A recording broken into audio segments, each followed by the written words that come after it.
Olá, meus irmãos, a paz do Senhor, tudo bem? Estamos aqui para gravar mais um vídeo com o tema Por que você deveria estudar teologia? Nós já gravamos o primeiro vídeo falando sobre esse assunto, depois nós gravamos o segundo vídeo falando por que o obreiro deveria estudar teologia, e no terceiro vídeo nós gravamos explicando como é que funciona o currículo da teologia, no caso, a grade curricular, como se costuma falar no meio acadêmico, digamos assim, de passagem. Isso para mostrar que o estudo teológico, ele não é um assunto aleatório, bagunçado, como algumas pessoas pensam, sem fundamentação, sem pé ou sem cabeça.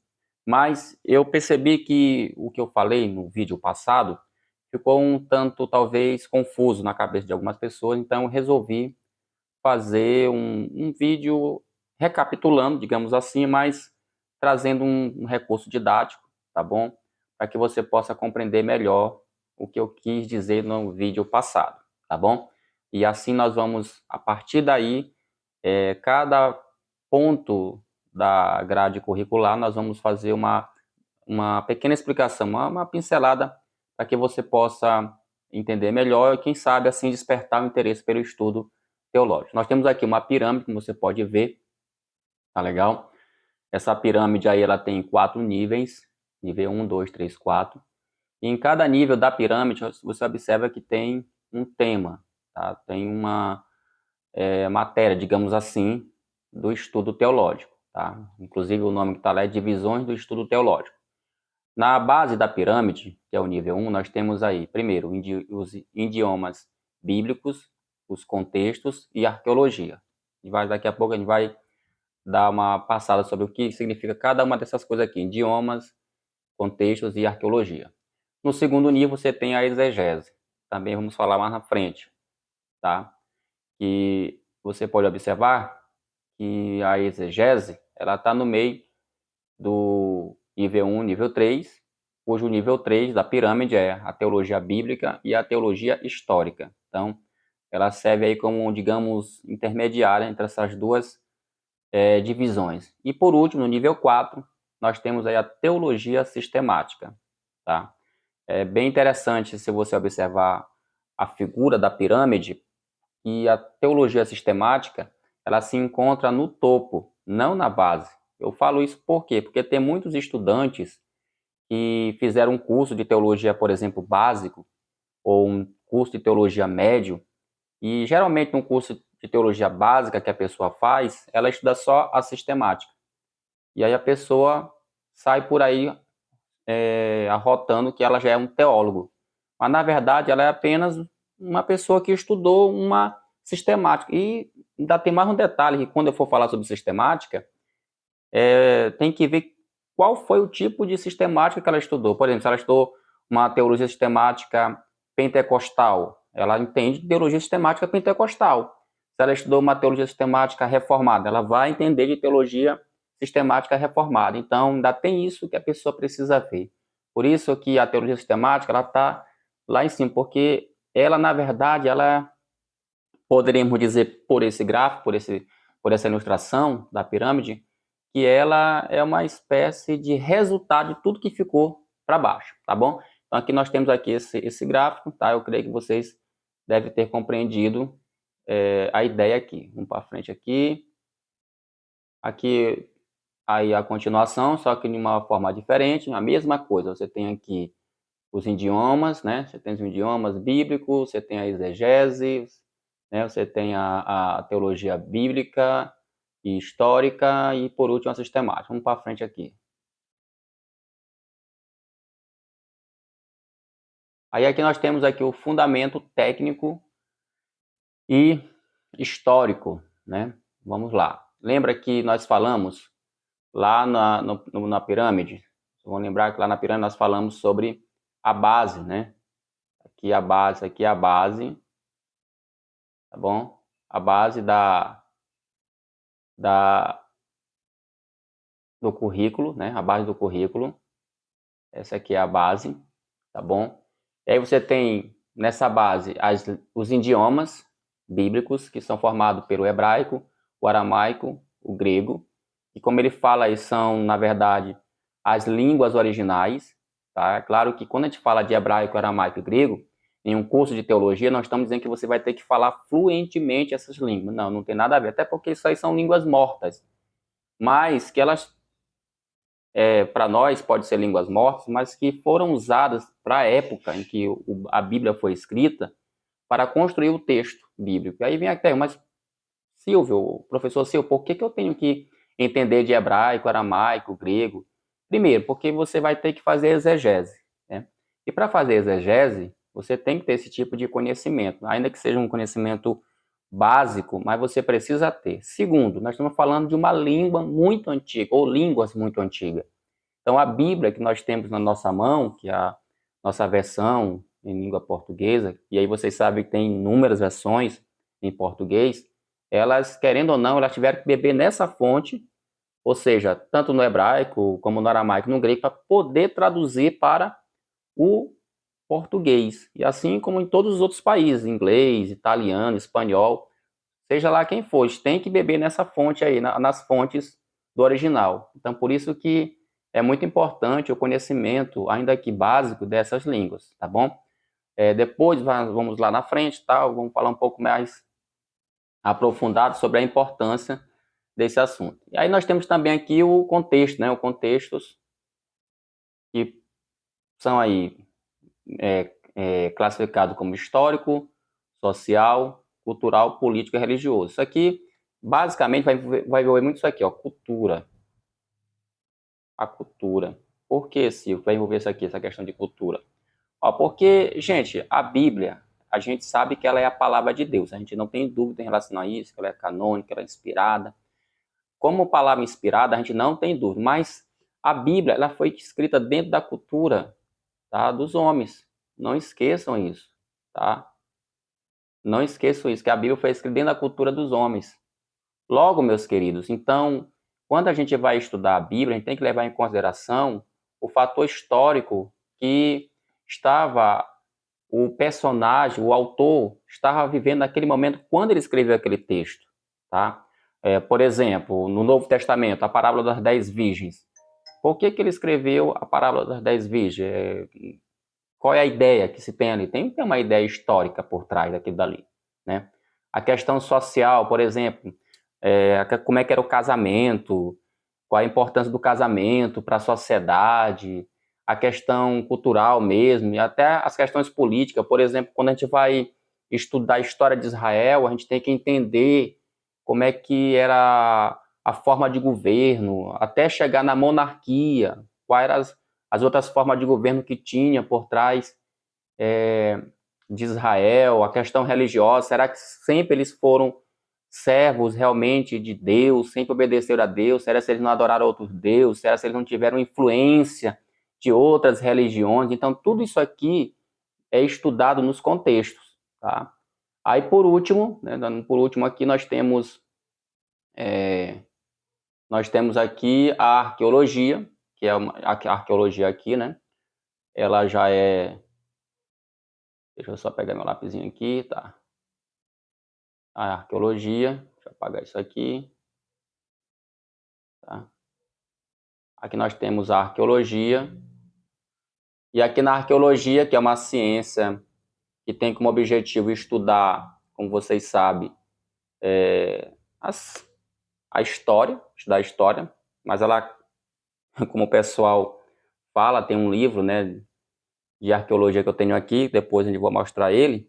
Ele tem um capítulo que ele fala as pedras falam, né, porque quando ele diz que as pedras falam, ele está dizendo que nas escavações, em lugares históricos, como por exemplo do mundo bíblico, você encontra cidades, se encontra livros, pergaminhos, enfim, achados antigos que ajudam na construção de um conhecimento que outra hora nós só tínhamos na Bíblia, tá? Por exemplo, a gente vai houve uma época em que as pessoas duvidaram da existência do rei Davi, porque somente na Bíblia nós tínhamos informações sobre ele. Mas hoje a arqueologia, com suas pesquisas, já achou provas de que realmente Davi existiu. Ou seja, não é uma historinha de carunchinha, não é uma lenda. Davi foi uma pessoa de fato, um homem real, um homem histórico. Então, por isso que a arqueologia, ela também está aqui nesse fundamento técnico e histórico da teologia, ok? Mas depois a gente vai falar isso com mais calma, dar alguns exemplos aqui para você entender melhor. Tá? Aí nós temos aqui, deixa eu só coisa aqui, tá?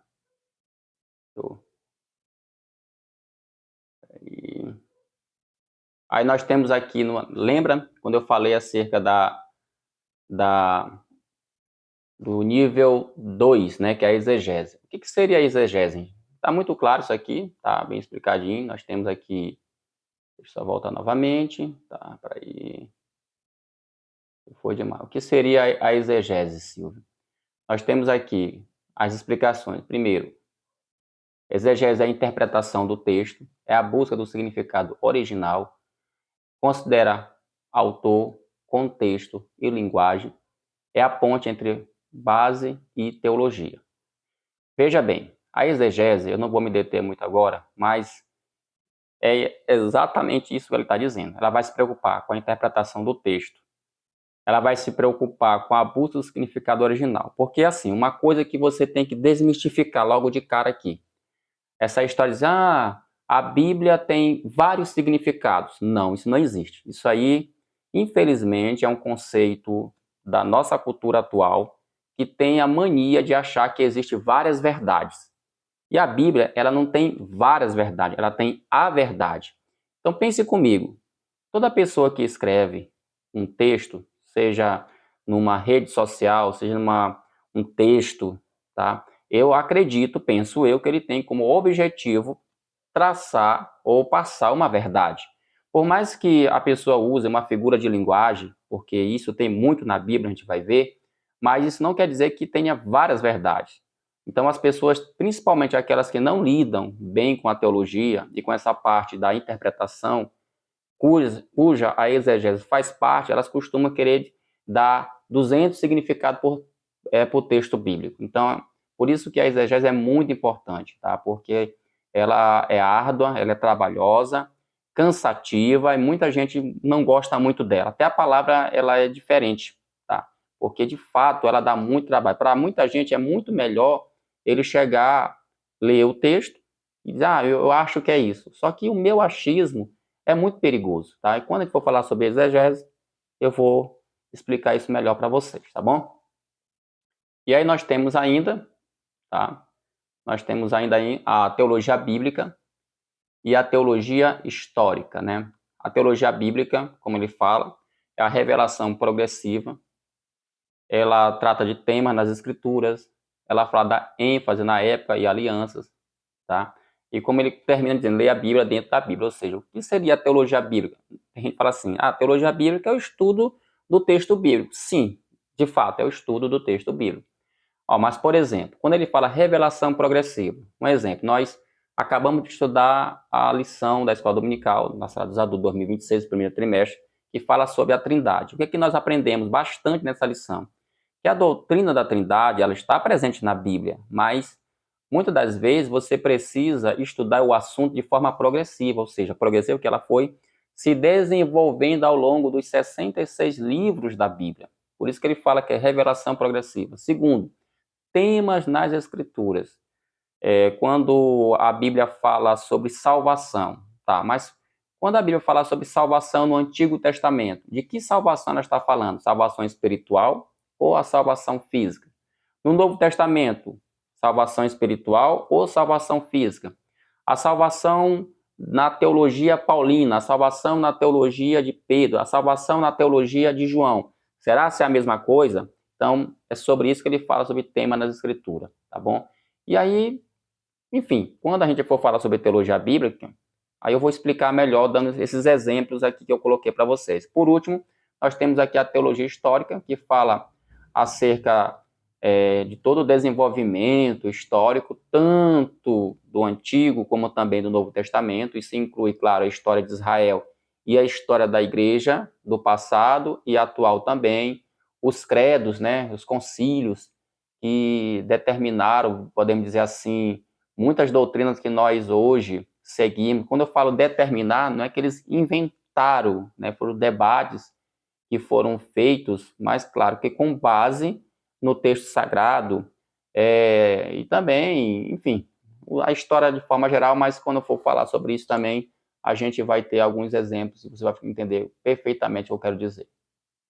E nós temos aí, por último, né, a teologia sistemática, né?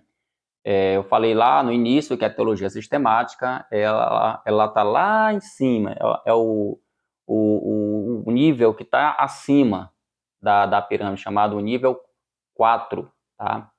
Mas por que que ele está lá em cima? Porque, como eu falei no início do vídeo, ele é apenas um resultado de tudo isso que eu falei aqui, tá vendo como é que são as coisas? Então, por exemplo, o cara vai estudar sobre a doutrina de Deus, cristologia, pneumatologia, soteriologia, eclesiologia, escatologia. Quem lida já com a teologia, quem está na igreja já faz tempo, frequenta a escola dominical, frequenta os cultos de doutrina, vai perceber que de vez em quando tem polêmicas em torno desses assuntos. Por exemplo, escatologia, não tem uns debates, o pessoal fala, a igreja vai passar pela grande tribulação, a igreja não vai passar pela grande tribulação, a igreja vai passar metade da grande tribulação. Como é que se chegou a essas teorias escatológicas? Alguém diz assim, tudo isso é especulação. Pode até ser, mas essas especulações, elas não são vazias. Elas têm como base um texto bíblico, aonde quem as criou estudou a Bíblia, se está certo ou está errada, não é essa a questão, mas estudou a Bíblia, fez lá suas exegeses, suas interpretações e chegou nessa conclusão. Volto a dizer, se está certo ou se está errado, essa aqui é uma outra história. O que importa é você saber que a teologia sistemática, ela, podemos dizer, é um resultado, tá, de toda aquela estrutura que está lá na pirâmide. Vou voltar lá só para você refrescar a sua mente. Tá vendo aí, ó? Nível 1, nível 2, nível 3 e nível 4. Lá em cima está a teologia sistemática. Então, gente, é isso daí. Eu espero que você tenha compreendido dessa vez de forma melhor o que eu quis passar com esse tema aí, divisões do estudo teológico, tá bom? Claro, como eu falei no primeiro vídeo, isso pode, essa divisão aí, ela pode variar, mas basicamente os cursos de bacharel em teologia, eles vão ter essa base aí para trabalhar o assunto, tá? Então é isso aí, até a próxima, se assim Deus quiser. Na próxima nós já estaremos falando sobre teologia bíblica, então te aguardo aqui novamente no meu canal, curta aí, compartilha, tá bom? Nos dá esse apoio. Então, até a próxima, se assim Deus quiser, fique todos na paz do Senhor. Amém.